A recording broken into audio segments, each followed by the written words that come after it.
This is a 3D prism representing the anatomical space known as the axilla.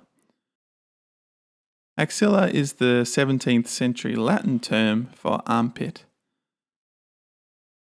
First, the bones that surround the space are the clavicle, scapula, humerus, and ribs. Most of the surfaces that define this space are muscles. Anteriorly, that is pectoralis major, inserting on the lateral lip of the intertubercular sulcus and providing the axilla's anterior surface. Moving inside the rib cage now, we are looking toward the medial surface of the axilla. Providing the medial surface of the axilla is the ribs, the intercostal muscles, and part of serratus anterior. Let's move back to observe the angle of that medial surface.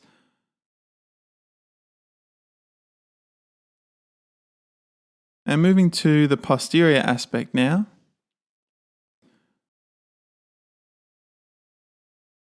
We'll remove the scapula to better display three muscles forming the posterior surface of the axilla. These are subscapularis, teres major, and latissimus dorsi. Moving back now, that is subscap, teres major, and lat dorsi. The scapula then completes the picture. The anatomical landmark that's cited as the lateral surface is the intertubercular sulcus of the humerus.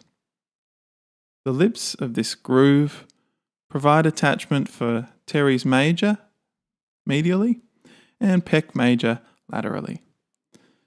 The space between these is the lateral surface of the axilla, the intertubercular sulcus.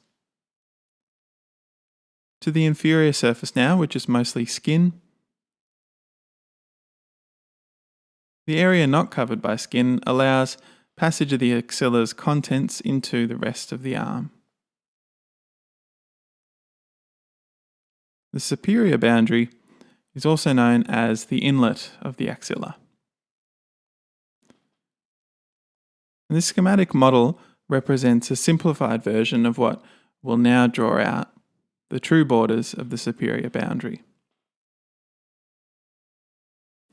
The anatomical borders are the clavicle, the coracoid process and superior border of the scapula, and the lateral border of the first rib, connected up by serratus anterior. In our model, we have a simplified version instead. The bottom line is this superior boundary is open and allows in the contents of the axilla. These contents are the axillary artery, axillary vein, the brachial plexus, or a schematic portion of it, axillary lymph nodes. The muscular contents are the short head of biceps brachii and coracobrachialis. Removing the former, we see here the course of coracobrachialis from humerus to coracoid process. Now that we've discussed the boundaries and contents of the axilla, let's take a short tour through it.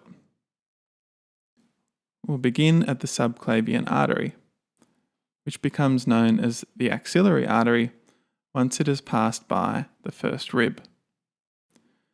You may remember, the first rib is also part of the superior boundary, so having passed that, we are now in the axilla. We see schematic versions of the contents around us, as well as coracobrachialis and the short head of biceps brachii. If we look inferiorly, we see the opening that allows the vessel's further passage through the arm. And that's it for now. Hit subscribe if you like this video. Thanks for watching, and we will see you next time.